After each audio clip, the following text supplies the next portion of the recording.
प्रेम से बोलिए जय माता दी। प्यारे भक्तों, आज है 28 फरवरी और दिन है फाल्गुन माह के शुक्रवार का। तो आज के दिन मैं आप सभी को सुनाने जा रही हूँ प्रत्येक शुक्रवार को सुनी जाने वाली शुक्रवार व्रत की 5 पौराणिक कथा। प्यारे भक्तों, जो भी भक्त, जो भी माताएं शुक्रवार के दिन शुक्रवार का व्रत रखती हैं, उन माताओं को शुक्रवार की व्रत कथा का श्रवण अवश्य करना चाहिए, क्योंकि व्रत के दौरान जब तक आप कथा को नहीं सुनेंगे तब तक आपको व्रत का पूर्ण फल प्राप्त नहीं होता। और आज के इस वीडियो में मैं आप सभी को सुना रही हूँ शुक्रवार व्रत से जुड़ी 5 महापुण्य फल देने वाली कथा। शुक्रवार के दिन जो भी भक्त श्रद्धा और भक्ति के साथ शुक्रवार का व्रत करता है और इन कथाओं को श्रद्धा पूर्वक पूरा सुनता है और अपनी मन की इच्छा भगवान के सामने रखता है, तो भगवान की कृपा से मन की इच्छा अवश्य पूर्ण होती है। तो आइए प्यारे भक्तों, अपने और अपने पूरे परिवार की मंगल कामना को करते हुए आज की इस पावन कथा का रसपान करते हैं। हे माता रानी, आपकी इन पावन कथाओं को जो भी भक्त श्रद्धा और भक्ति के साथ पूरा सुने, आप उन भक्तों पर अपनी कृपा सदा बनाए रखें। तो पहले हम रसपान करेंगे लक्ष्मी जी की महिमा की कथा। एक दिन लक्ष्मी जी की बड़ी बहन ज्येष्ठा ने उनसे कहा, बहुत दिनों से एक बात मेरे मस्तिष्क में कौध रही है, सोचती हूँ कि आज तुमसे पूछूं या नहीं। लक्ष्मी जी बोली, ऐसी क्या बात है बहन, मन में जो कुछ भी है निसंकोच पूछो। वैसे भी कोई बात मन में न रखकर उसका समाधान कर लेना ही बुद्धिमानी है। लक्ष्मी जी ने मुस्कुराकर कहा, मैं अक्सर यही सोचती रहती हूँ कि सुंदरता में हम दोनों बराबर हैं, फिर भी लोग तुम्हारा आदर करते हैं और मैं जहाँ भी जाती हूँ वहाँ उदासी छा जाती है। मुझे लोगों की घृणा और क्रोध का शिकार होना पड़ता है, जबकि हम दोनों सगी बहनें हैं। ऐसा क्यों?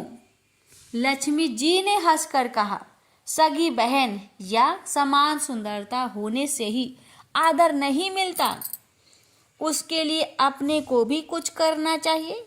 लोग मेरा आदर इसलिए करते हैं क्योंकि मैं उनके घर पहुंचते ही सुख के साधन जुटा देती हूँ।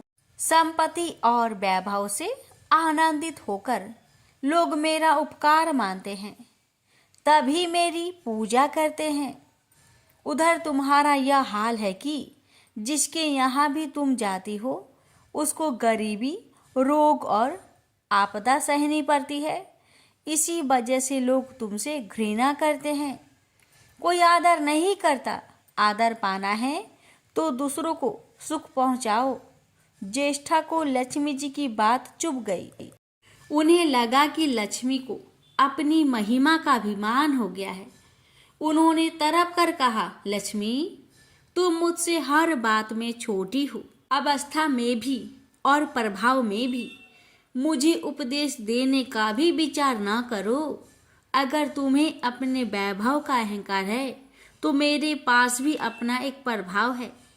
मैं जब अपनी पर आ जाऊं तो तुम्हारे करोड़पति भक्त को भी पल भर में भिखारी बना दो। लक्ष्मी जी को हंसी आ गई और कहने लगी, बहन, तुम बड़ी हो इसलिए कुछ भी कह लो, लेकिन जहाँ तक प्रभाव की बात है मैं तुमसे कम नहीं हूँ। जिसको तुम भिखारी बनाओगी उसे मैं दूसरे दिन रंक से फिर राजा बना दूंगी। मेरी महिमा का भी अभी तुम्हें पता ही कहाँ है और तुम्हें भी मेरी महिमा का पता ही नहीं है। जिसकी तुम सहायता करोगी उसे मैं दाने दाने के लिए भी मोहताज कर दूंगी। देखो बहन, दाने दाने के लिए तो तुम उसे मोहताज कर सकती हो जिससे मैं रूठ जाऊं। जिसके सिर पर मेरा वरद हस्त ना हो उसका तुम कुछ भी बिगाड़ सकती हो, परंतु जिस पर मेरी कृपा दृष्टि है उसका कोई भी बाल तक वाका नहीं कर सकता। अगर तुम अपना प्रभाव दिखाने को इतनी ही उतावली हो रही हो तो कल अपना प्रभाव दिखाकर देख लेना।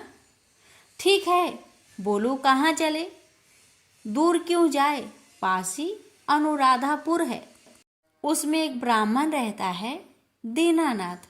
वह रोज मंदिर में पूजा करने जाता है और मेरा पक्का भक्त है। उसी पर हमें अपनी अपनी महिमा दिखानी है। ज्येष्ठा को ताव आ गया। उन्होंने हाथ झटक कर कहा, ठीक है ठीक है, देख लेना कल तुम्हारा सिर ही झुक जाएगा। कहकर वह एक और चली गई। लक्ष्मी जी वहीं खड़ी बहन के क्रोध और अहंकार पर मुस्कुराती रही। दूसरे दिन दोनों बहन अनुराधापुर के विष्णु मंदिर में पहुंची। उन्होंने वेश बदल रखा था। साधारण स्त्रियों की तरह वे दोनों मंदिर के द्वार पर बैठ गई। लोग ने देखा अवश्य, किंतु किसी ने उनकी और कोई खास ध्यान नहीं दिया। ध्यान देने वाली कोई खास बात भी नहीं थी। वह मंदिर था और वहां हर रोज दीन दुखी आते जाते रहते थे। वहां आने वाले सभी किसी न किसी परेशानी में घिरे रहते थे। फिर भला उन्हें किसी दूसरे की परेशानी से क्या सरोकार हो सकता था। थोड़ी देर बाद उन्हें दीनू पंडित आया। दोनों बहनों की नज़र उस पर जम गई। पूजा करके जब वह लौटने लगा तो ज्येष्ठा ने कहा, लक्ष्मी वह तुम्हारा भक्त आ रहा है, बन पड़े तो कोई सहायता करो। हाँ करती हूँ कहकर लक्ष्मी जी ने एक पोला बांस दीनू के रास्ते में रख दिया, जिसमें मोहरें भरी हुई थी। ज्येष्ठा ने बांस को छूकर कहा, अब तुम मेरा प्रभाव भी देख लेना। पूजा करके लौट रहे दीनू ने रास्ते में पड़ा हुआ वह बांस का टुकड़ा उठा लिया। उसका विचार था कि वह किसी न किसी काम में आ जाएगा। घर में 100 जरूरतें होती हैं। अभी वह पंडित कुछ ही आगे बढ़ा था कि उसे एक लड़का मिला। लड़के ने पहले पंडित जी से राम राम की, फिर बड़ी ही नम्रता से बोला, पंडित जी मुझे अपनी चारपाई के लिए बिल्कुल ऐसा ही बांस चाहिए। दादाजी ने यह कहकर भेजा है कि जाओ बाजार से ले आओ। ऐसा बांस पंडित जी कहाँ मिलेगा। दीनू ने कहा, मैंने मोल नहीं लिया, रास्ते में पड़ा था सो उठा लाया। लो तुम्हें ज़रूरत है तो तुम ही रख लो। वैसे बाजार में 1 रुपए से कम का नहीं है। लड़के ने चवन्नी देते हुए कहा, मगर मेरे पास तो यह चवन्नी है। पंडित जी अभी तो आप इसे ही रखिए, बाकी 12 आने शाम को दे जाऊंगा। पंडित जी खुश थे कि बिना किसी हील हुज्जत के रुपया कमा लिया। दीनू पंडित जी ने चवन्नी लेकर बांस लड़के को दे दिया और वह चवन्नी अपनी डोलची में रख दी। मंदिर के पास खड़ी दोनों देवियाँ यह सारी लीला देख रही थी।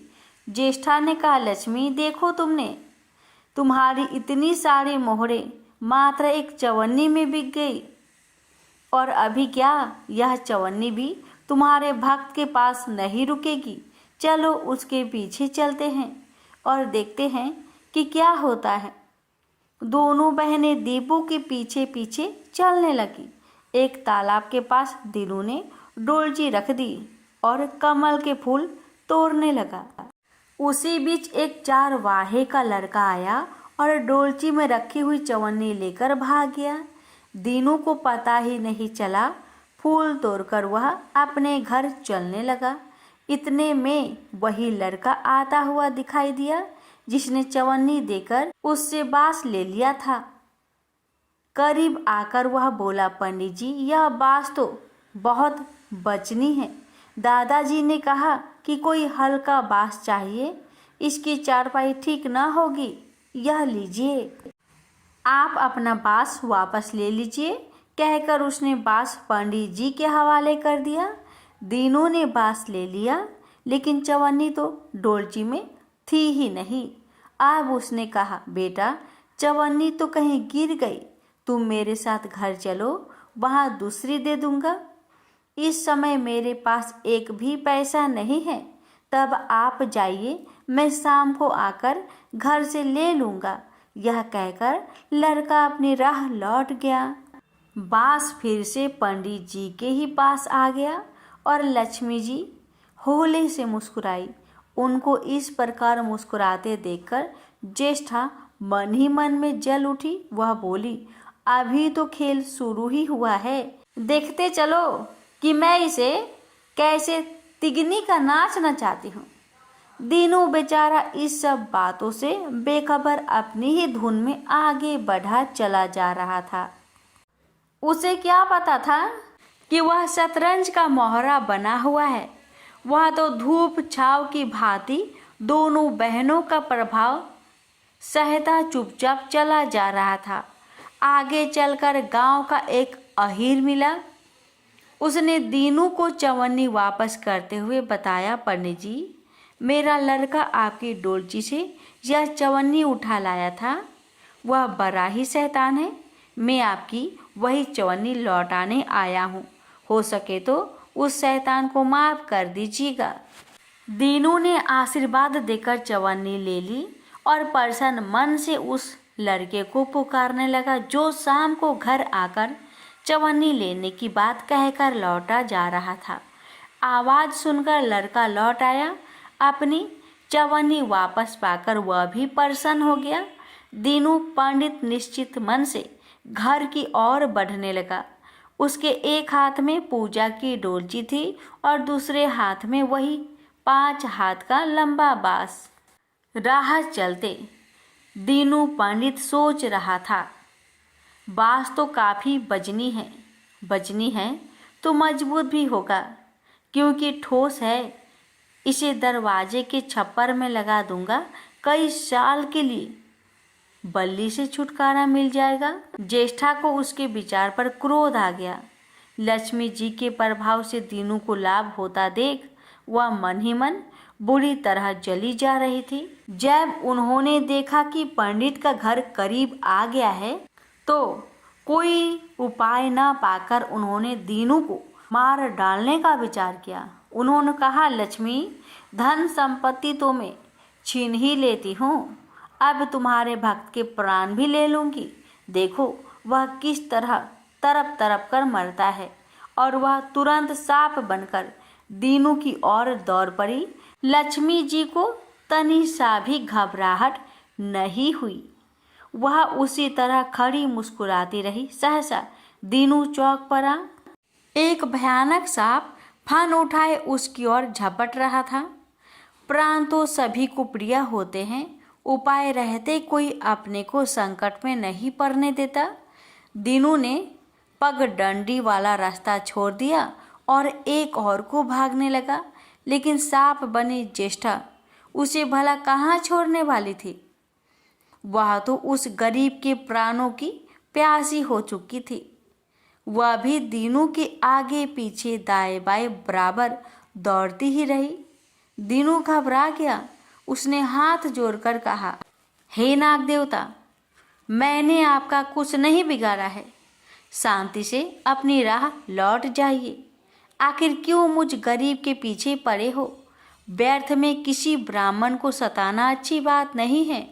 लेकिन वह नाग तो ज्येष्ठा का रूप था, जो दीनू को किसी भी तरह डसना चाहता था। प्रार्थना पर कुछ भी ध्यान ना देकर वह सांप एक बारगी फुफकारता हुआ झपट पड़ा। जब दीनू ने देख लिया कि बिना संघर्ष किए अब जान नहीं बचेगी, तो उसने प्राण रक्षा के लिए भरपूर जोर लगाकर वही बांस सांप के ऊपर दे मारा। धरती से टकराते ही बांस के 2 टुकड़े हो गए और उसके भीतर भरी हुई मोहरे खन खनाकर बिखर गई, जैसे लक्ष्मी हंस पड़ी। दीनू के मुंह से हैरतपूर्ण चीख सी निकली। अरे! थोड़ी देर के लिए वह ठगा सा खरा आंखें फाड़े उन मोहरों की ओर देखता रहा। एक पल के लिए तो वह सांप को भूल ही गया, परंतु फिर जैसे उसे झटका सा लगा। सांप का ध्यान आते ही उसने उसकी ओर गर्दन घुमाई तो देखा कि बांस की चोट से सांप की कमर टूट गई है और वह लहूलुहान अवस्था में झाड़ी की ओर भागा जा रहा था। दूसरे क्षण वह मोहरों पर लौट गया और कहने लगा, तेरी जय हो लक्ष्मी माता, जीवन भर का दरिद्र आज दूर हो गया। तेरी महिमा कौन जान सकता है। चलो अब घर में बैठकर तुम्हारी पूजा आरती करूँगा। और फिर जल्दी जल्दी उसने सारी मोहरे अंगोछे में बांध दी और लंबे लंबे कदमों से घर की ओर चल दिया। पीछे एक पेड़ की छाया में खड़ी लक्ष्मी अपनी बहन ज्येष्ठा से मुस्कुराकर पूछ रही थी, कहो बहन, सच बताना, बड़प्पन की था मिली की अभी नहीं? बड़प्पन किसी को कुछ देने में ही है, उसे छीनने में नहीं। ज्येष्ठा ने कोई उत्तर नहीं दिया। वह चुपचाप उदास खड़ी रही। लक्ष्मी जी ने उनका हाथ पकड़कर कहा, फिर भी हम दोनों बहनें हैं, जहाँ रहेंगी साथ ही रहेंगी। आओ अब चले। प्यारे भक्तों, तो ये थी लक्ष्मी जी की महिमा की कथा। प्रेम से बोलिए महालक्ष्मी माता की जय। माँ अन्नपूर्णा माता के महाव्रत की कथा। एक समय की बात है, काशी निवासी धनंजय की पत्नी का नाम सुलक्षणा था। उसे अन्य सब सुख प्राप्त थे, केवल निर्धनता ही उसके दुख का एकमात्र कारण था। यह दुख उसे हर समय सताता रहता था। एक दिन सुलक्षणा पति से बोली, स्वामी आप कुछ उद्यम करो तो काम चले, इस प्रकार कब तक काम चलेगा? सुलक्षणा की बात धनंजय के मन में बैठ गई और वह उसी दिन विश्वनाथ शंकर जी को प्रसन्न करने के लिए बैठ गया और कहने लगा, हे देवाधिदेव विश्वेश्वर, मुझे पूजा पाठ कुछ नहीं आता है, केवल आपके भरोसे बैठा हूँ। इतनी विनती करके वह 2-3 दिन भूखा प्यासा बैठा रहा। यह देखकर भगवान शंकर उसके कानों में अन्नपूर्णा अन्नपूर्णा अन्नपूर्णा इस प्रकार 3 बार कहा। यह कौन क्या कह गया?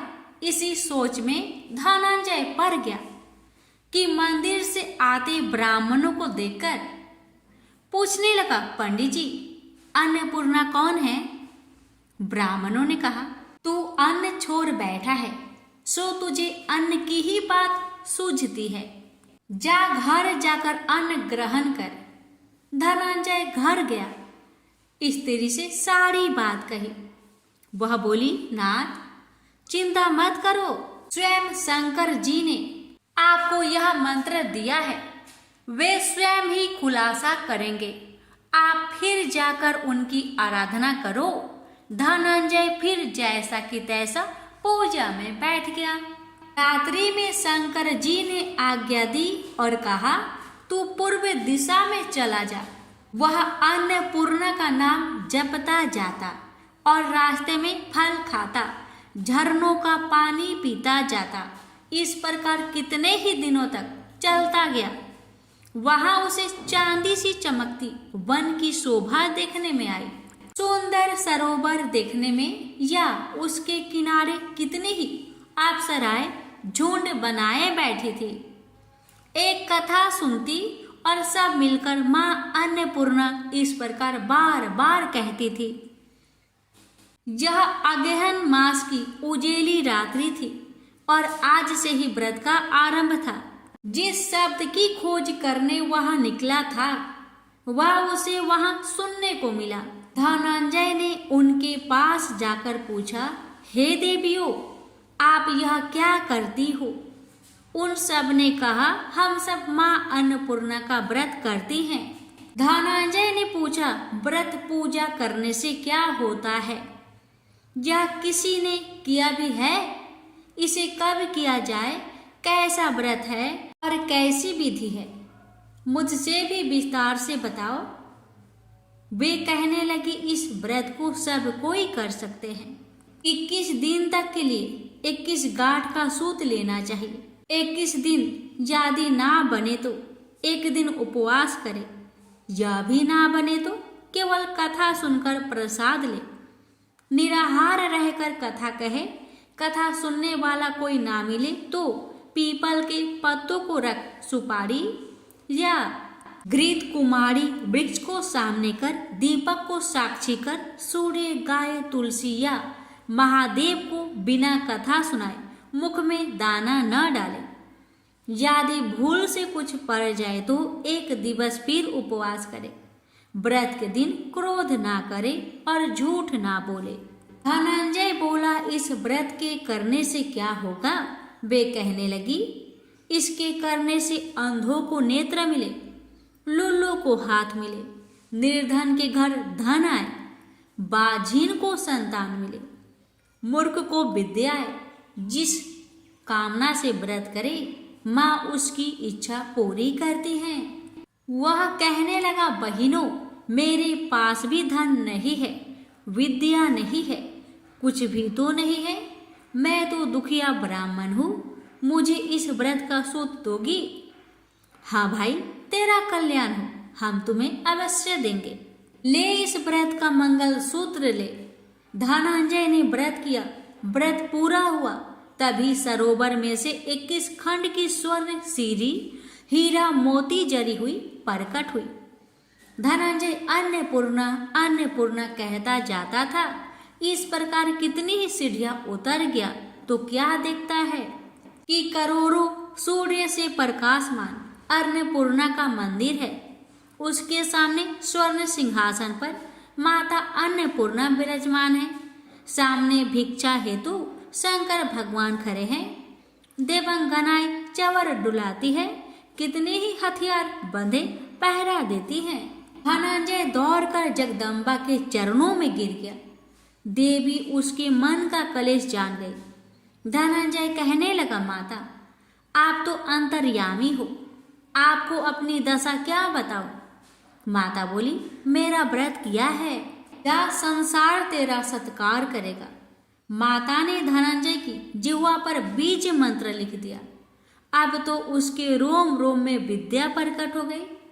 इतने में क्या देखता है कि वह काशी विश्वनाथ के मंदिर में खड़ा है। माँ का वरदान ले धनंजय घर आया। सुलक्षणा से सब बात कही। माता जी की कृपा से उसके घर में संपत्ति उमड़ने लगी। छोटा सा घर बहुत बड़ा गिना जाने लगा।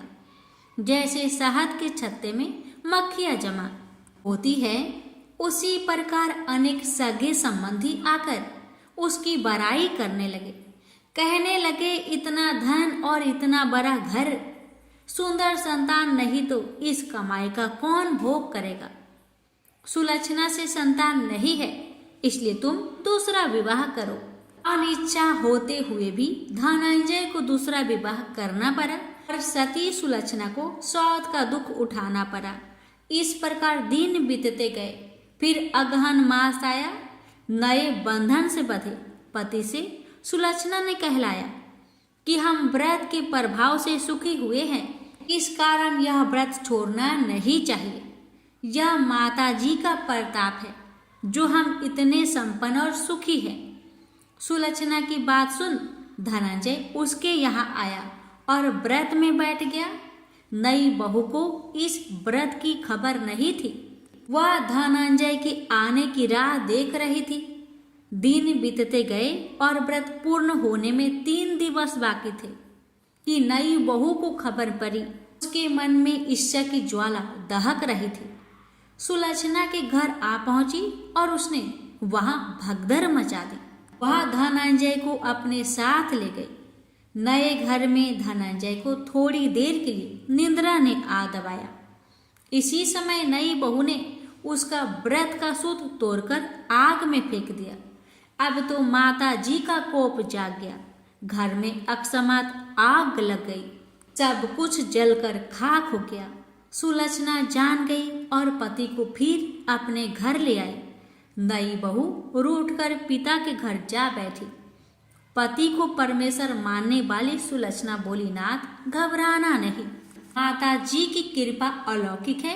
पुत्र कुपुत्र हो जाता है पर माता कुमाता नहीं होती। अब आप श्रद्धा और भक्ति से आराधना शुरू करो, वे जरूर हमारा कल्याण करेगी। धनंजय फिर माता के पीछे पड़ गया। फिर वही सरोवर सीढ़ी पर कट हुई। उसमें माँ अन्नपूर्णा कहकर वह उतर गया। वहां जा माता जी के चरणों में रुदन करने लगा।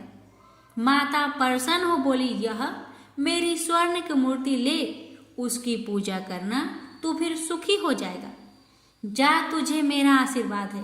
तेरी स्त्री सुलक्षणा ने श्रद्धा से मेरा व्रत किया है, उसे मैंने पुत्र दिया है। धनंजय ने आंखें खोली तो खुद को काशी विश्वनाथ के मंदिर में खड़ा पाया। वहां से फिर उसी प्रकार घर को आया। इधर सुलक्षणा के दिन चढ़े और महीने पूरे होते ही पुत्र का जन्म हुआ। गांव में आश्चर्य की लहर दौड़ पड़ी। इस प्रकार उसी गांव के निसंतान सेठ के पुत्र होने पर उसने माता अन्नपूर्णा का मंदिर बनवा दिया। उसमें माताजी धूमधाम से पधारी, यज्ञ किया और धनंजय को मंदिर के आचार्य का पद दे दिया। जीविका के लिए मंदिर की दक्षिणा और रहने के लिए बड़ा सुंदर सा भवन दिया। धनंजय स्त्री पुत्र सहित वहां रहने लगा। माता जी की चढ़ावे में भरपूर आमदनी होने लगी। उधर नई बहू के पिता के घर डाका पड़ा, सब लुट गया। वे भीख मांगकर पेट भरने लगे। सुलक्षणा ने यह सुना तो उन्हें बुला भेजा, अलग घर में रख लिया और उनके अन्य वस्त्र का प्रबंध कर दिया। धनंजय, सुलक्षणा और उसका पुत्र माताजी की कृपा से आनंद से रहने लगे। माताजी ने जैसे इनके भंडार भरे वैसे सबके भंडार भरे।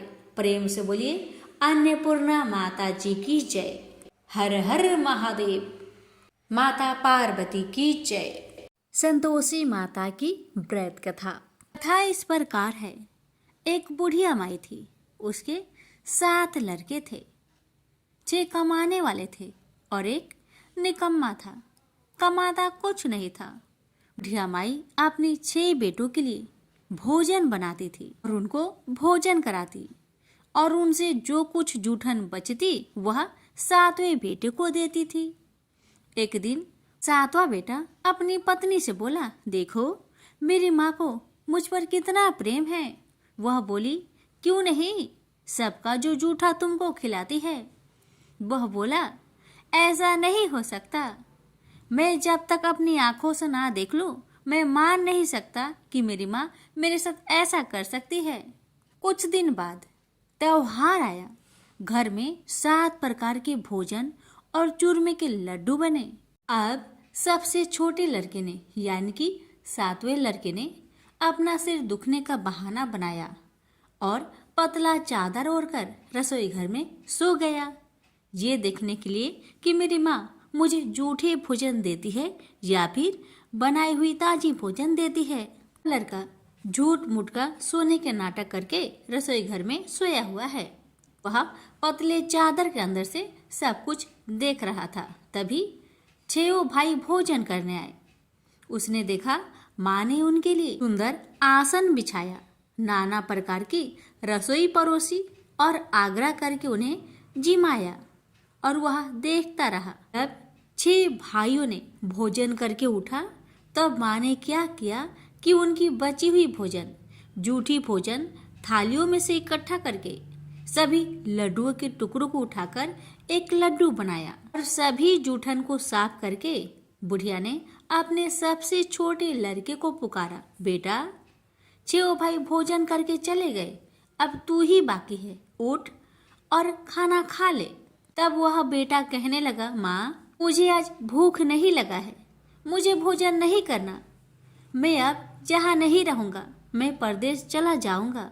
अपने बेटे की बातें सुन माँ ने कहा, बेटा तू कल जाना चाहता है ना, कल क्यों जाएगा, तुम आज ही चला जा।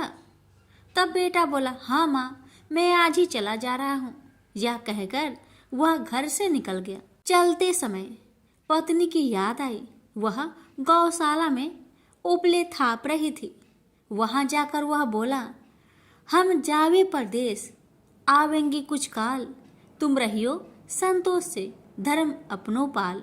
पत्नी बोली, जाओ पिया आनंद से, हमरो सोच हटाए, राम भरोसे हम रहे, ईश्वर तुम्हें सहाय। दो निशानी आपन देख धरू में धीर, सुधी मती हमारी बिसारियो रखियो मन गंभीर। पति बोला, मेरे पास तो कुछ नहीं, यह अंगूठी है, सुले और अपनी कुछ निशानी मुझे भी दे। पत्नी बोली, मेरे पास क्या है, यह गोबर से भरा हाथ। यह कहकर पति की पीठ पर गोबर के हाथ की थाप मार दी। अब पति चल दिया। चलते चलते दूर देश पहुंचा। वहां एक साहूकार की दुकान थी। वहां जाकर कहने लगा, भाई मुझे नौकरी पर रख लो। साहूकार को जरूरत थी तो वह बोला, रह जाओ। लड़के ने पूछा, तनख्वाह क्या दोगे? तो साहूकार ने कहा, तुम्हारा काम देखकर तब हम दाम देंगे। साहूकार की नौकरी मिली। वह सुबह 7 बजे से 10 बजे तक नौकरी करने लगा। कुछ दिनों में दुकान का सारा लेन देन, हिसाब किताब, ग्राहकों को माल बेचना, सारा काम करने लगा। साहूकार के 7-8 नौकर थे। वे सब चक्कर खाने लगे। यह तो बहुत होशियार बन गया है। सेठ ने भी काम देखा और 3 महीने में ही उसे आधे मुनाफे का हिस्सेदार बना लिया। वह कुछ वर्ष में ही नामी सेठ बन गया और मालिक सारा कारोबार उस पर छोड़कर चला गया। इधर पति की अनुपस्थिति में उसकी पत्नी को सास ससुर दुख देने लगे। सारी गृहस्थी का काम करा के उसे लकड़ी लेने जंगल में भेजते हैं। इस बीच घर के आटे से जो भूसी निकलती उसकी रोटी बनाकर रख दी जाती और उसके साथ ही फूटे नारियल की नारेली में पानी। एक दिन वह लकड़ी लेने जा रही थी। रास्ते में बहुत सी स्त्रियां संतोषी माता की व्रत करते दिखाई दी। वह लड़की खड़ी होकर कथा सुनने लगी और पूछा, बहनों तुम किस देवता की व्रत करती हो और उसके करने से क्या फल मिलता है? यदि तुम इस व्रत का विधान मुझे समझाकर कहोगी तो मैं तुम्हारा बड़ा एहसान मानूंगी। तब उनमें से एक स्त्री बोली, सुनो बहन, यह संतोषी माता का व्रत है। इसके करने से निर्धनता, दरिद्रता का नाश होता है और जो कुछ मन में कामना हो सब संतोषी माता की कृपा से पूरी होती है। तब उसने उससे व्रत की विधि पूछी। वह भक्तिनी स्त्री बोली, 1.25 आने का गुड़ चना लेना, इच्छा हो तो 5.25 आने का लेना, या फिर 1.25 रुपए का भी सहूलियत के अनुसार लाना। बिना परेशानी और श्रद्धा व प्रेम से जितना भी बन पड़े सवाया लेना। प्रत्येक शुक्रवार को निराहार रहकर कथा सुनना। इसके बीच कर्म टूटे नहीं, लगातार नियम पालन करते रहना। सुनने वाला कोई न मिले तो घी का दीपक जला उसके आगे या जल के पात्र के सामने रखकर कथा कहना। जब कार्य सिद्ध न हो नियम का पालन करना और कार्य सिद्ध हो जाने पर व्रत का उद्यापन करना। 3 मास में माता फल पूरा करती है। यदि किसी के ग्रह खोटे भी हो तो भी माता वर्ष भर में कार्य सिद्ध करती है। फल सिद्ध होने पर उद्यापन कर लेना चाहिए, बीच में नहीं। उद्यापन में 2.5 सेर आटे का खाजा तथा इसी परिमाण में खीर तथा चने का साग करना। 8 लड़कों को भोजन कराना। जहाँ तक मिले देवर जेठ भाई बंधु के हो, न मिले तो रिश्तेदारों और पास पड़ोसियों को बुलाना। उन्हें भोजन करा यथाशक्ति दक्षिणा दे। माता का नियम पूरा करना। उस दिन घर में खटाई न खाना। यह सुन बुढ़िया माई के लड़के की बहू चल दी। रास्ते में लकड़ी की बोझ को बेच दिया और उन पैसों से गुड़ चना ले माता की व्रत की तैयारी कर आगे चली और सामने मंदिर देखकर पूछने लगी, यह मंदिर किसका है? सब कहने लगे, संतोषी माता का मंदिर है। यह सुनकर माता के मंदिर में जाकर चरणों में लौटने लगी। दीन हो विनती करने लगी, माँ मैं निपट अज्ञानी हूँ, व्रत के कुछ भी नियम नहीं जानती, मैं दुखी हूँ। हे माँ, जगत जननी मेरा दुख दूर कर, मैं तेरी शरण में आई हूँ। माता को दया आई। एक शुक्रवार बीता कि दूसरे को उसके पति का पत्र आया और तीसरे शुक्रवार को उसका भेजा हुआ पैसा आ पहुंचा। यह देख जेठ जेठानी मुंह सिडोकने लगी। लड़के ताने देने लगे। काकी के पास पत्र आने लगे, रुपया आने लगा। अब तो काकी की खातिर बढ़ेगी। बेचारी सरलता से कहती, भैया कागज आवे रुपया आवे, हम सब के लिए अच्छा है। ऐसा कहकर आंखों में आंसू भरकर संतोषी माता के मंदिर में आ मातेश्वरी के चरण में गिरकर रोने लगी। माँ, मैंने तुमसे पैसा कब मांगा है माँ? मुझे पैसे से क्या काम है माँ? मुझे तो अपने सुहाग से काम है। मैं तो अपनी स्वामी के दर्शन मांगती हूँ माँ। तब माता ने प्रसन्न होकर कहा, जा बेटी, तेरा स्वामी आएगा। यह सुनकर खुशी से बावली होकर घर जा पहुंची, अपना काम काज करने लगी। अब संतोषी माँ विचार करने लगी, इस भोली पुत्री को मैंने कह तो दिया कि तेरा पति आएगा, लेकिन कैसे? वह तो इसे सपने में भी याद नहीं करता। उसे याद दिलाने को मुझे ही जाना पड़ेगा। इस तरह माता जी उस बुढ़िया के बेटे के पास जा सपने में प्रकट हो कहने लगी, साहूकार के बेटे, तुम सो रहा है या जागता है? वह कहने लगा, माता मैं सोता भी नहीं जागता भी नहीं, कहो क्या आज्ञा है? माता कहने लगी, तेरे घर बार कुछ है कि नहीं? वह बोला, मेरे पास सब कुछ है माँ। माँ बाप है, पत्नी है, क्या कमी है माँ? माँ बोली, भोले पुत्र, तेरी पत्नी घोर कष्ट उठा रही है, तेरे माँ बाप उसे परेशान कर रहे हैं, वह तेरे लिए तरस रही है, तू उसकी सुधि ले। वह बोला, हाँ माता जी, यह तो मालूम है, परंतु जाऊं तो कैसे?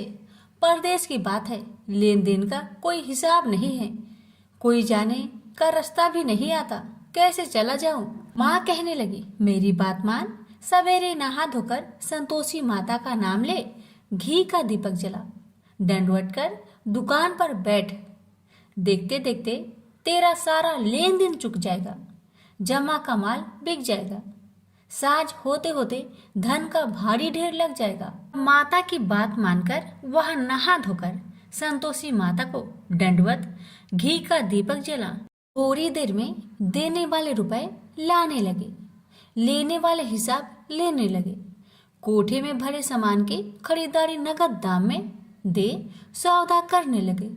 शाम तक धन का भारी ढेर लग गया। मन में माता का नाम ले चमत्कार देख प्रसन्न होकर घर ले जाने के वास्ते गहना कपड़ा सामान खरीदने लगा। यह काम से निपट तुरंत घर को रवाना हुआ। उधर उसकी पत्नी जंगल में लकड़ी लेने जाती है। लौटते वक्त माता जी के मंदिर में विश्राम करती है। वह तो उसके प्रतिदिन रुकने का जो स्थान ठहरा। धूल उड़ती देख वह माता से पूछती है, हे माता, यह धूल कैसे उड़ रही है? माता कहती है, हे पुत्री, तेरा पति आ रहा है, अब तू ऐसा कर, लकड़ियों के 3 बोझ बना ले, एक नदी के किनारे रख और दूसरा मेरे मंदिर पर, वह तीसरा अपने सिर पर। तेरे पति को लकड़ियों का गट्टर देख मोह पैदा होगा, वह यहाँ रुकेगा, नाश्ता पानी खाकर माँ से मिलने जाएगा। तब तू लकड़ियों का बोझ उठाकर जाना और चौक में गट्टर डालकर जोर से आवाज देकर कहना, लो सासू जी, लकड़ियों का गट्टर लो, भूसी की रोटी दो, नारियल की खोपरे में पानी दो, आज मेहमान कौन आया है? माता जी बहुत अच्छा कहकर वह प्रसन्न मन से लकड़ियों के 3 गट्टर बनाई, एक नदी के किनारे पर और एक माता जी के मंदिर पर रखा। इतने में मुसाफिर आ पहुंचा। सूखी लकड़ी देख उसकी इच्छा उत्पन्न हुई कि हम यहीं पर विश्राम करें और भोजन बनाकर खा पीकर गांव जाए। इसी तरह रुककर भोजन बना, विश्राम करके गांव को गया, सबसे प्रेम से मिला। उसी समय सिर पर लकड़ी का गट्टर लिए वह उतावली सी आती है, लकड़ियों का भारी बोझ आंगन में डालकर जोर से 3 आवाज देती है, लो सासू जी लकड़ियों का गट्टर लो, भूसी की रोटी दो, आज मेहमान कौन आया है। यह सुनकर उसकी सास बाहर आकर अपने दिए हुए कष्टों को भुलाने हेतु कहती है, बहू ऐसा क्यों कहती है, तेरा मालिक ही तो आया है। आ बैठ, मीठा भात खा, भोजन कर, कपड़े पहन, गहने पहन। उसकी आवाज सुन उसका पति बाहर आता है, अंगूठी देख व्याकुल हो जाता है और माँ से पूछता है, माँ यह कौन है। माँ ने कहा, बेटा यह तेरी पत्नी है, जब से तू गया है तब से सारे गांव में भटकती फिरती है, घर का कामकाज कुछ नहीं करती, चार पहर आकर खा जाती है। वह बोला, ठीक है माँ, मैंने इसे भी देखा और तुम्हें भी, अब दूसरे घर की ताली दो, मैं उसमें रहूंगा। माँ बोली, ठीक है जैसी तेरी मर्जी। तब वह दूसरे मकान की तीसरी मंजिल का कमरा खोल सारा सामान जमाया। एक दिन में ही राजा के महल के जैसा ठाट बाट बन गया। अब क्या था, बहू सुख भोगने लगी। इतने में शुक्रवार आया। उसने पति से कहा, मुझे संतोषी माता का व्रत उद्यापन करना है। पति बोला, खुशी से कर लो। वह उद्यापन की तैयारी करने लगी। जेठानी के लड़कों को भोजन के लिए कहने गई। उन्होंने मंजूर किया, परंतु पीछे से जेठानी ने अपने बच्चों को सिखाया, देखो भोजन के समय खटाई मांगना, जिससे उसका उद्यापन पूरा ना हो। अब तो बच्चे जिमने आए, खीर खाना पेट भर के खाए, परंतु बाद में खाते ही कहने लगे, हमें खटाई दो, खीर खाना हमको नहीं भाता, देखकर अरुचि होती है। वह कहने लगी, भाई खटाई किसी को नहीं दी जाएगी, यह माँ संतोषी का प्रसाद है। लड़के उठ खड़े हुए, बोले, पैसे लाओ। भोली बहू कुछ जानती नहीं थी, वह उन बालकों को पैसे दे दिए। लड़के उसी समय हट करके इमली खटाई ले खाने लगे। यह देखकर बहू पर माताजी ने कोप किया। राजा के दूत उसके पति को पकड़कर ले गए। जेठ जेठानी मन माने वचन कहने लगे, लूट लूट कर धन इकट्ठा कर लाया है, अब सब मालूम पड़ जाएगा जब जेल की मार खाएगा। बहू से यह सहन नहीं हुआ। रोती हुई बहू माता जी के मंदिर गई, कहने लगी, हे माता तुमने क्या किया, हंसाकर अब भक्तों को रुलाने लगी। माता बोली, बेटी तूने उद्यापन करके मेरा व्रत भंग किया है। वह कहने लगी, माता मैंने कुछ अपराध किया है क्या, मैंने तो भूल से लड़कों को पैसे दे दिए थे, मुझे क्षमा करो, मैं फिर तुम्हारा उद्यापन करूंगी। माँ बोली, अब भूल मत करना। माँ कहती है, अब भूल नहीं होगी, अब बतलाओ वो कैसे आएंगे। माँ बोली, जा पुत्री, तेरा पति तुझे रास्ते में आता मिलेगा। वह निकली, राह में पति आता मिला। वही पूछी, कहाँ गए थे। वह कहने लगा, इतना धन जो जमाया है उसका टैक्स राजा ने मांगा था, वह भरने गया था। वह प्रसन्न हो बोली, भला हुआ, अब घर को चलो। कुछ दिन बाद फिर शुक्रवार आया। फिर वह बोली, मुझे माता का उद्यापन करना है। पति ने कहा, करो। पत्नी फिर जेठ के लड़कों को भोजन को कहने गई। ठानी ने एक दो बातें सुनाई, सब लड़कों को सिखाने लगी, तुम सब लोग पहले ही खटाई मांगना। लड़के भोजन से पहले कहने लगे, हमें खीर नहीं खाना, हमारा जी बिगड़ता है, कुछ खटाई खाने को दो। वह बोली, खटाई किसी को नहीं मिलेगा, आना हो तो आओ। वह ब्राह्मण के लड़के को लाकर भोजन कराने लगी। यथाशक्ति दक्षिणा की जगह एक एक फल उन्हें दिया। संतोषी माता प्रसन्न हुई। माता की कृपा होते ही 9वें मास में उसके चंद्रमा के समान सुंदर पुत्र प्राप्त हुआ। पुत्र को पाकर प्रतिदिन माताजी के मंदिर में जाने लगी। माँ ने सोचा, यह रोज आती है, आज क्यों ना आए, इसके घर चलो। यह विचार कर माता ने भयानक रूप बनाया। गुड़ चने से सना मुख, ऊपर सूर्य के समान होठ, उस पर मक्खियां भीन भीन कर रही थी। दहली पर पैर रखते ही उसकी सास चिल्लाई, देखो रे देखो, कोई चुड़ैल डाकिन चली आ रही है, लड़कों इसे भगाओ नहीं तो किसी को खा जाएगी। लड़के भागने लगे, चिल्लाकर खिड़की बंद करने लगे। बहू रोशनदान में देख रही थी, प्रसन्नता से पगली बन चिल्लाने लगी, आज मेरी माँ मेरे घर आई है, आज मेरी माता मेरे घर आई है। वह बच्चों को दूध पीने से हटाती थी। इतने में सास का क्रोध फट पड़ा। वह बोली, क्यों उतावली हुई है, बच्चे को पटक दिया। इतने में माँ के प्रताप से लड़के ही लड़के नजर आने लगे। वह बोली, माँ जिसका मैं व्रत करती हूँ, यह वही संतोषी माता है। सबने माता जी के चरण पकड़ लिए और विनती कर कहने लगे, हे माता, हम मूर्ख हैं, अज्ञानी हैं, तुम्हारे व्रत की विधि हम नहीं जानते। व्रत भंग कर हमने बड़ा अपराध किया है। जग माता, आप हमारा अपराध क्षमा करो। इस प्रकार माता प्रसन्न हुई। बहू को प्रसन्न हो जैसा फल दिया, वैसा माता सबको दे। जो पढ़े उसका मनोरथ पूर्ण हो, जो सुने उसका भी मनोरथ पूर्ण हो। प्रेम से बोलिए संतोषी माता की जय। वैभव लक्ष्मी व्रत कथा। लाखों की जनसंख्या को अपने में समेटे कुशीनगर एक महानगर था। जैसे कि अन्य महानगरों की जीवनचर्या होती है, वैसा ही कुछ यहाँ भी था। यानी बुराई अधिक, अच्छाई कम, पाप अधिक, पुण्य कम। इसी कुशीनगर में हरिवंश नामक एक सद्गृहस्थ अपनी पत्नी दामिनी के साथ सुखी संपन्न जीवन गुजार रहा था। दोनों ही बड़े नेक और संतोषी स्वभाव के थे। धार्मिक कार्य अनुष्ठानों में उनकी अपार श्रद्धा थी। दुनियादारी से उनका कोई विशेष लेना देना नहीं था। अपने में ही मगन गृहस्थ की गाड़ी खींचे चले जा रहे थे दोनों। किसी ने ठीक ही कहा है, संकट और अतिथि की आने के लिए कोई समय निर्धारित नहीं होता। कुछ ऐसा ही हुआ दामिनी के साथ। जब उसका पति हरिवंश न जाने कैसे बुरे लोगों की संगत में फंस गया और घर गृहस्थी से उनका मन उचट गया। देर रात शराब पीकर घर आना और गाली गलौज तथा मारपीट करना उसका नित्य का नियम सा बन गया था। जुए, राटे, रेस तथा वैश्यगमन जैसे बुरे कर्म भी कुसंगति के बदौलत उसके पल्ले पड़ गए।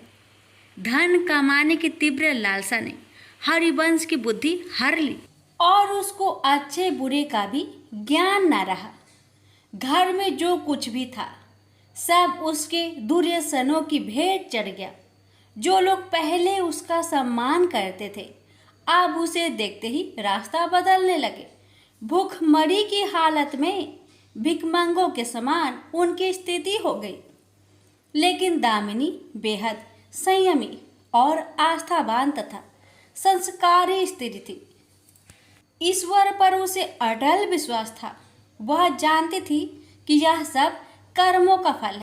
दुख के बाद सुख तो एक दिन आना ही है।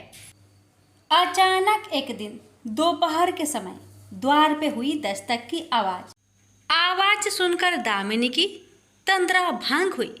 अतिथि सत्कार के भय मात्र से उसकी अंतर आत्मा कांप उठी, क्योंकि घर में अन्न का एक दाना भी नहीं था जो अतिथि की सेवा में अर्पित किया जा सकता। फिर भी संस्कारों की ऐसी प्रबलता थी कि उसका मन अतिथि सत्कार को उद्धत हो उठा। उसने उठकर द्वार खोला, देखा सामने एक दिव्य पुरुष खड़ा था।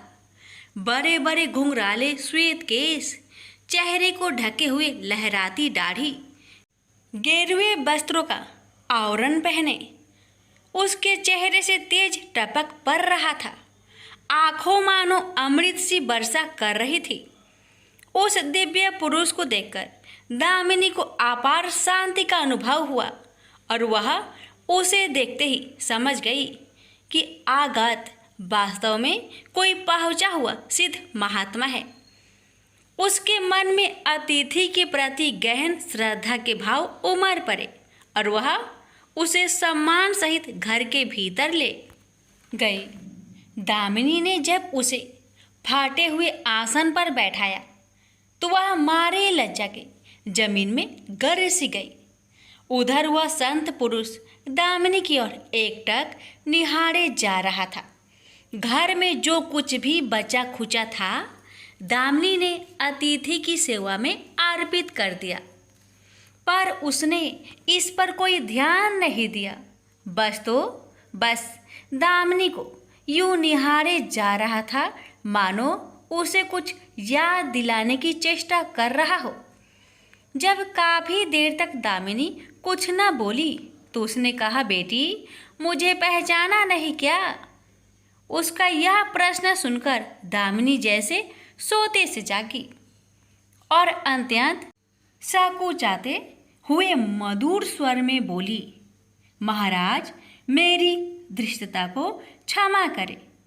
जो आप जैसे दिव्य पुरुष को मैं पहचान कर भी नहीं पहचान पा रही हूँ। पारिवारिक कष्टों ने तो जैसे मेरी सोचने समझने की शक्ति ही छीन ली है।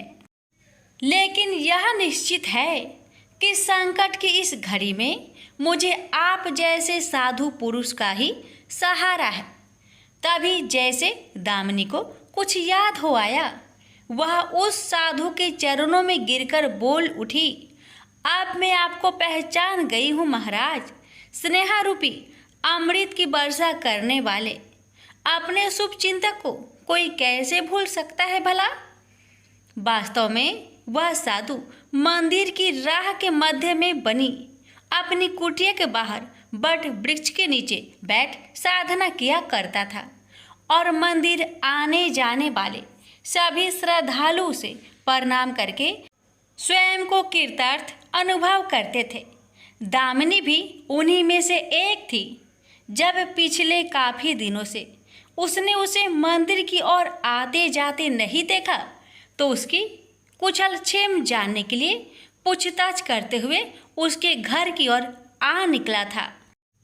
दामिनी अभी अपनी सोचों में ही डूबी हुई थी कि साधु महाराज ने मौन भंग किया। क्या कारण है पुत्री, तू आजकल मंदिर आती जाती दिखाई नहीं पड़ती। तुझे जो भी कष्ट है मुझे बता, शायद मैं तेरी कुछ सहायता कर सकूं।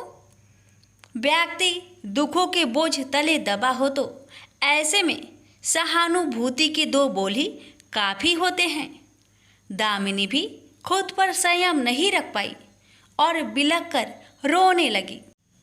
तभी वह साधु वात्सल्यपूर्ण स्वर में बोला, मन छोटा करने से समस्या हल नहीं होगी। सुख दुख तो एक गाड़ी की दो पहियों के समान है, इनका आना जाना तो जिंदगी भर लगा ही रहता है। अपना दुख किसी को बता देने से मन हल्का हो जाता है। कुछ देर चुप रहने के बाद दामिनी ने बोलना शुरू किया, महाराज सर्व सुखों से भरपूर था मेरा घर, कण कण में खुशियों का नित्य होता था। पति भी नेक और ईमानदार थे, सदा जीवन उच्च विचार की आधारशिला पर टिकी थी। हमारी गृहस्थी रुपए पैसे की भी कोई कमी नहीं थी। सुबह शाम घर में ईश्वर वंदना होती थी। लेकिन अचानक न जाने किसकी नज़र लग गई, हमारा भाग्य हमसे रूठ गया। मेरे पति कुछ संगति में फंसकर अपना सब कुछ गवा बैठे। अब तो ऐसा लगता है जैसे साया भी साथ छोड़कर जाने को तैयार बैठा है। भिखारियों से भी बदतर स्थिति हो गई है हमारी। दामिनी की करुण व्यथा सुनकर साधु का हृदय हाहाकार कर उठा। वह द्रवित स्वर में बोल उठा, बेटी कर्म का लिखा तो भोगना ही पड़ता है। तुम्हारे कष्टों का भी कर्मों से नाता है। लेकिन तुम चिंता ना करो, सब कुछ पहले जैसा हो जाएगा। दुख के बाद ही सुख आता है। दुख सहे बिना सुख की सच्ची अनुभूति हो ही नहीं सकती। तुम माँ लक्ष्मी के प्रति श्रद्धा जारी रखो। सबका उद्धार करने वाली प्रेम का छलकता सागर है माँ लक्ष्मी। अपने भक्तों पर सदैव उनकी कृपा दृष्टि रहती है। तुम संपूर्ण आस्था के साथ माँ वैभव लक्ष्मी का व्रत करना शुरू करो। तुम्हारी साधना अवश्य रंग लाएगी। दामिनी एक संस्कारी स्त्री थी। धर्म कर्म में उसकी अगाध आस्था थी। माँ वैभव लक्ष्मी के व्रत की बात सुनकर उसका चेहरा दमक उठा। बोली, महाराज, यदि इस व्रत को करने से मेरे परिवार पर आई विपदा टल सकती है तो मैं इसे जरूर करूँगी। आप मुझे बताएं कि इस व्रत को कब और कैसे किया जाता है। साधु महाराज दामिनी की भक्ति भावना देखकर प्रसन्न होकर बोले, बेटी, सारे जगत का कल्याण करने वाली माँ वैभव लक्ष्मी के व्रत की विधि में जन कल्याण तुम्हें बता रहा हूँ। प्रत्येक शुक्रवार को यह व्रत किया जाता है। सर्वप्रथम जितने शुक्रवार को यह व्रत करना हो उसका संकल्प लेकर माँ वैभव लक्ष्मी को मन ही मन प्रणाम करें। स्नान आदि से निवृत्त होकर स्वच्छ धवल वस्त्र पहनकर पूरब दिशा की ओर मुख करके आसन पर बैठे। सामने एक चौकी पर चावल की एक ढेरी लगाकर उस पर पानी से भरा कलश स्थापित करें, जो तांबे का होना चाहिए। कलश को कटोरी से ढक दे और उस कटोरी में कोई भी स्वर्ण भूषण रखे। सोना ना हो तो चांदी का आभूषण रखे। वह भी पास ना हो तो रुपए का सिक्का भी काम दे सकता है। शुद्ध घी का दीपक तथा अगरबत्ती जलाए और मन ही मन पूर्ण श्रद्धा के साथ माँ वैभव लक्ष्मी का जाप करते रहे। श्री यंत्र माँ लक्ष्मी का प्रिय यंत्र है, उसे सत सत नमन करें। श्री यंत्र उपलब्ध ना हो तो पुस्तक में दिए उसके स्वरूप से काम चल जाएगा। साथ ही माँ वैभव लक्ष्मी के सभी स्वरूप को नमस्कार करें। इनकी सभी छवियाँ पुस्तक में दी गई होगी। कटोरी में रखे गहने या रुपए पर हल्दी, कुमकुम तथा अक्षत अर्पित करें। कोई भी मिष्टान प्रसाद के रूप में रखे संभव ना हो पाए तो गुड़ या शक्कर से भी काम चल सकता है। फिर श्रद्धापूर्वक माँ की आरती करके 14 बार प्रेम सहित बोले, जय माँ वैभव लक्ष्मी।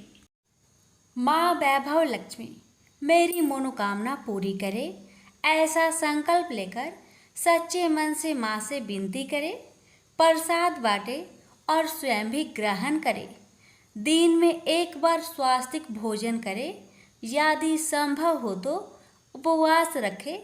पूजा में रखा गहना या रुपए लाल कपड़े में लपेटकर सुरक्षित रख ले। यह आगे आने वाले शुक्रवार को पूजा में काम आएगा। कलश में भरा जल तुलसी के पौधे को समर्पित कर दे तथा अक्षत पंछियों को आहार स्वरूप डाले। ऐसी शास्त्रोक्त विधि से व्रत करने वाले को शीघ्र फल मिलता है। साधु महाराज के मुख रविंद से यह वृत्तांत सुन दामिनी पुलकित हो उठी। उनके चरण स्पर्श कर उत्साहित स्वर में बोली, अब लगे हाथ उद्यापन की विधि भी बता दे महाराज। इसके बिना तो व्रत अधूरा ही रह जाएगा। अवश्य बेटी, कहकर साधु महाराज उद्यापन की विधि बताने लगे। चाहे जितने भी शुक्रवार प्राय 11 या 21 व्रत करने का संकल्प लिया हो, लेकिन मन में माँ वैभव लक्ष्मी के प्रति श्रद्धा तथा आस्था बारंबार बनी रहनी चाहिए। जिस दिन अंतिम शुक्रवार का व्रत हो उस दिन शास्त्रोक्त विधि से उद्यापन किया जाता है। अन्य शुक्रवारों की भांति ही इस दिन भी पूजन करें। हाँ, प्रसाद के रूप में खीर अवश्य रखें। पूजा के बाद नारियल फोड़कर 7 कुंवारी कन्याओं को चरण धोकर कुमकुम का तिलक लगाकर पूजन करें। उन्हें सामर्थ्य अनुसार दक्षिणा दें और माँ वैभव लक्ष्मी व्रत की पुस्तकें उपहार स्वरूप भेंट में दें। फिर प्रसाद के रूप में खीर वितरित करें। अब माँ वैभव लक्ष्मी के सभी स्वरूप को मन ही मन नमन करते हुए कहे, हे माँ, यदि मैंने शुद्ध तथा निर्मल हृदय से आपकी स्तुति करते हुए वैभव लक्ष्मी व्रत विधि विधान अनुसार पूर्ण किया हो तो मेरी मनोकामना अवश्य पूरी करना। संतानहीनों को संतान देने वाली, दुखियों का दुख हरने वाली, अखंड सौभाग्य का वरदान देने वाली, कुंवारी कन्याओं को मन चाहा वर देने वाली माँ वैभव लक्ष्मी, आपकी महिमा अपरंपार है। अपने हर भक्त की विपत्तियां हरकर उन्हें सुख समृद्धि प्रदान करना। साधु महाराज से वैभव लक्ष्मी व्रत का शास्त्रोक्त ज्ञान प्राप्त करके दामिनी भाव विभोर हो उठी। उसे अपने भीतर एक अनोखे तथा असीमित आत्मबल का संचार होता महसूस हुआ। उसने भी माँ वैभव लक्ष्मी के 21 व्रत आते शुक्रवार से शुरू करने का संकल्प लेकर साधु महाराज को आदर सहित विदा किया और मन ही मन माँ वैभव लक्ष्मी का स्तुति गान करने लगी। 2 दिन बाद ही शुक्रवार आ गया। उससे पहली रात दुखों की मारी दामिनी ठीक से सो भी न सकी। माँ वैभव लक्ष्मी के व्रत करने से उसकी समस्याओं का अंत हो जाएगा, यह सोचकर वह मुंह अंधेरी उठ बैठी और स्नान आदि कर स्वच्छ वस्त्र धारण किए। आसन पर पूर्व दिशा की ओर मुंह करके दामिनी ने अपने सम्मुख रखी चौकी पर चावल की छोटी सी ढेरी बनाकर उस पर तांबे का कलश रखा। लेकिन जब स्वर्ण भूषण रखने की बात आई तो धर्म संकट में पड़ गई। सारे गहने पति ने दुर्योधनों की भेंट चढ़ चुके थे। विवाहित स्त्री थी तो मंगलसूत्र भी उतार कर नहीं रख सकती थी और कोई गहना था नहीं। तभी उसे उन नन्ही पायलों का स्मरण हो आया जो उसने अपनी आने वाली संतान के लिए बनवाकर रख छोड़ी थी और पति की निगाहों से उन्हें बचाकर रखा था। उसने झटपट वह पायलें निकाली और गंगा जल से धोकर उन्हें शुद्ध करके कलश पर रखी कटोरी में डाल दिया। डिब्बे की तली में से बची खुची शक्कर निकालकर उसे प्रसाद के रूप में रखा और विधि अनुसार व्रत किया। सर्वप्रथम उसने अपने पति को प्रसाद दिया। आने वाला पूरा सप्ताह बड़े ही हंसी खुशी से बीता। बात बात पर झल्ला उठने वाला उसका पति अपेक्षाकृत शांत तथा संयत रहा। कोई मारपीट तथा कलेश घर में नहीं हुआ। इसे दामिनी ने माँ वैभव लक्ष्मी का चमत्कार समझा और मन ही मन उन्हें प्रणाम किया। माँ वैभव लक्ष्मी के प्रति उसकी आस्था और भी बलवती हो गई।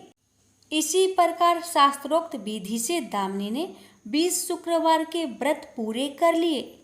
इस बीच कई परिवर्तन हुए थे। उसका पति कुसंगति छोड़कर सीधी राह पर आ गया था और उसका कामकाज भी जमने लगा था। घर में यदि किसी चीज की बहुतायत नहीं थी तो कमी भी नहीं रह गई थी। यह सब माँ वैभव लक्ष्मी के चमत्कार और दामिनी की आस्था तथा विश्वास का परिणाम था। 21वें शुक्रवार को व्रत का उद्यापन करना था। साधु महाराज के वचन अभी मानो दामिनी के कानों में गूंज रहे थे। उनकी बताई विधि के अनुसार ही दामिनी ने शास्त्रोक्त विधि से उद्यापन किया। 7 कुंवारी कन्याओं को भोजन कराकर दक्षिणा दी। आसपास की सौभाग्यवती स्त्रियों में प्रसाद तथा माँ वैभव लक्ष्मी व्रत कथा की पुस्तकें वितरित की। माँ वैभव लक्ष्मी के हर स्वरूप को प्रणाम किया और कहा, आपकी महिमा निराली है माँ। आपने मेरे सारे दुख हर लिए, मेरी सभी मनोकामनाएं पूर्ण कर दी। मेरा उजड़ा घर फिर से बस गया। मेरा यह नया जीवन आप ही की देन है माँ। मैं आजीवन आपकी पूजा अर्चना करूंगी और दूसरों को भी आपकी महिमा से अवगत कराकर वैभव लक्ष्मी के व्रत रखने के लिए प्रेरित करूंगी। बोलो जय माँ वैभव लक्ष्मी, आपकी सदा ही जय। अब सुनिए तुलसी महिमा की कथा। प्राचीन समय की बात है। किसी गांव में एक ब्राह्मण रहता था। परिवार में सिर्फ पति पत्नी थे। उनकी कोई संतान नहीं थी। उस देश का राजा सोमदत्त बहुत ही दानशील साधु संतों की सेवा करने वाला था। प्रचंड पराक्रमी होने के साथ साथ वह कला का भी बहुत बड़ा पारखी था। राजा प्रतिदिन पूजा पाठ करके ब्राह्मणों को, गरीबों को अपनी शक्ति से ऊपर दान किया करता था। चारों तरफ उसके राज्य में सत्य का वास था। राजा को सब सुख वैभव प्राप्त था। राजा एक पत्नी व्रत था, लेकिन राजा की कोई संतान नहीं थी। इसी दुख में राजा उतना सुख होने के बाद भी बेचैन रहता था। एक दिन ब्राह्मण की पत्नी ब्राह्मण से बोली कि दूसरे राज्य से आकर कई साधु संत ब्राह्मण राजा से दान दक्षिणा ले जाते हैं, लेकिन आप क्यों नहीं जाते राजा के दरबार में? कब तक हम लोग ऐसे गरीबी में दिन काटेंगे? तो ब्राह्मण बोलता है कि भद्रे, राजा में इतनी सामर्थ्य नहीं है कि वो मेरी इच्छा अनुसार दान दे सके। बस इसलिए नहीं जाता मैं, और जाना नहीं चाहता कि मेरे कारण राजा का मान भंग हो जाएगा। एक दिन ब्राह्मणी जीत में आ गई और ब्राह्मण को राजा के पास जाना पड़ा। राजा अपने दरबार में राजकाज में व्यस्त था। उसी समय प्रहरी सूचना लाया कि एक ब्राह्मण देव द्वार पर पधारे हैं। राजा स्वयं उठकर गया और उन्हें अंदर लाया, उचित स्वागत सत्कार किया और उनसे आने का कारण पूछा। ब्राह्मण ने कहा कि हे राजन, हम आपके पास एक याचक बनकर आए हैं। हम आपसे कुछ दान चाहिए। राजा ब्राह्मण के चरणों में नमन करते हुए बोला कि मैं किसी को दान करूं, ये मेरी हस्ती नहीं है। बस प्रभु के प्रसाद स्वरूप कुछ द्रव आदि दे देता हूं। राजा की इस विनय ने ब्राह्मण को मोह लिया। ब्राह्मण बोला, राजन, हमें अधिक कुछ नहीं चाहिए। तब राजा ने कहा कि हे वृप श्रेष्ठ, आप आदेश कीजिए, आपको क्या चाहिए? मैं वचन देता हूं कि आपको निराश नहीं होना पड़ेगा। तब ब्राह्मण ने कहा कि हे राजन, हमें आपकी मेहनत की कमाई का दान चाहिए, फिर वो एक आना भी हो तो बहुत है। राजा तुरंत कोषाध्यक्ष को बुलाया और खजाने से रत्न आदि स्वर्ण मुद्राएं लाने को कहा। तब ब्राह्मण ने कहा कि राजन, इसमें आपकी मेहनत नहीं है, हमें वो दान चाहिए जिसमें आपका परिश्रम की सुगंध हो। इतना सुनते ही राजा सोमदत्त सन्न रह गया और काफी देर सोचने के बाद उसने कहा कि हे वृपवर, आप हमें 3 दिन का समय दे। और उसने ब्राह्मण को अपने राज प्रसाद में ठहरने को कहा। तो ब्राह्मण बोले, राजन, हम 3 दिन बाद पुनः आ जाएंगे, हमें राजमहल का सुख नहीं चाहिए। और ब्राह्मण चला गया। इधर राजा गहरी सोच में आ गया और सोचने लगा कि मेहनत का पैसा कहाँ से लाऊं। ऐसे तैसे रात हो गई। राजा रात्रि में भेष बदलकर अपने राज्य से निकल गया और दूसरे दिन अन्य राज्य पहुंच गया। राज्य में घोषणा हुई कि राजा 3 दिन तक बाहर राज कार्य से गए हैं। उधर राजा एक लोहार के पास पहुंचा और उससे काम मांगने लगे। लोहार उसे अपने पास रख लिया और लोहा पीटने के काम में लगा दिया। दिन भर राजा ने मन लगाकर काम किया और उसके बदले लोहार ने उसे 4 चवन्नी दिया। उसे लेकर तीसरे दिन राजा वापस राज्य में आ गया और जब तीसरे दिन ब्राह्मण आया तो उसे विनीत भाव से वो 4 चवन्नी दे दिया। ब्राह्मण अपने घर लौट आया।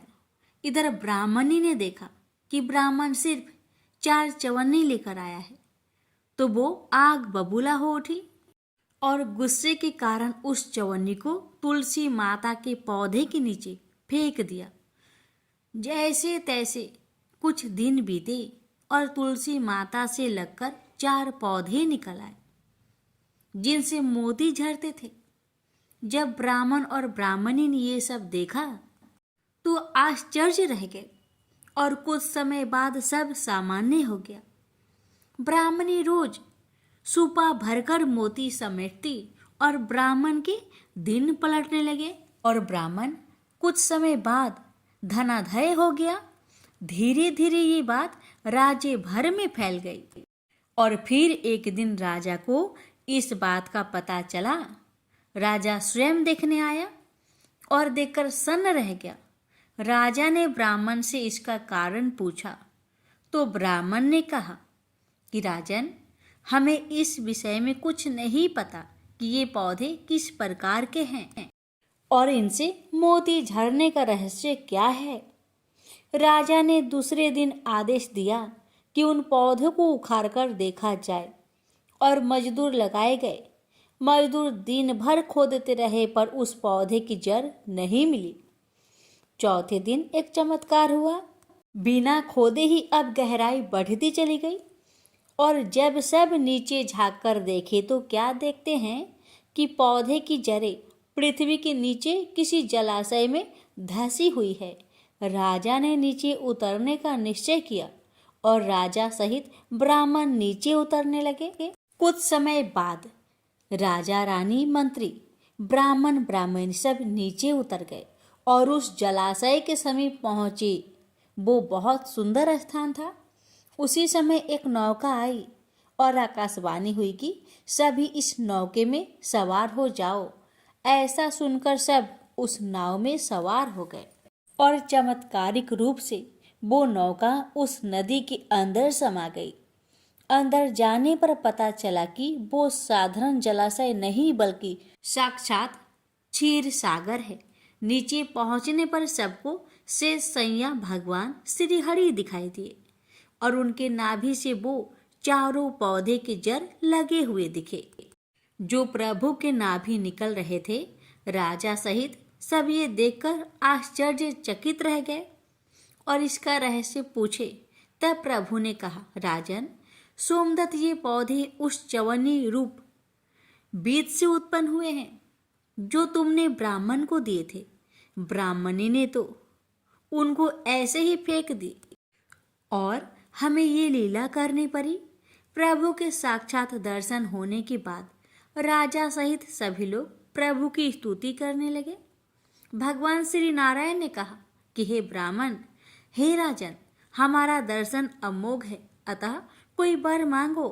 दोनों ने पुत्र प्राप्ति का वर मांगा और समय बीतने पर दोनों के घर सुंदर पुत्र उत्पन्न हुए और सब आनंद से रहने लगे।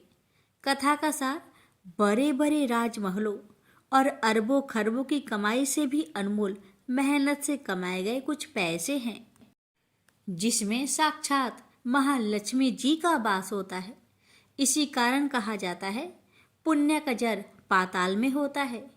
ये कथा पद्म पुराण की है। श्री विष्णु पुराण में भी ये कथा आती है। प्रेम से बोलिए लक्ष्मीपति विष्णु भगवान की जय, तुलसी महारानी की जय।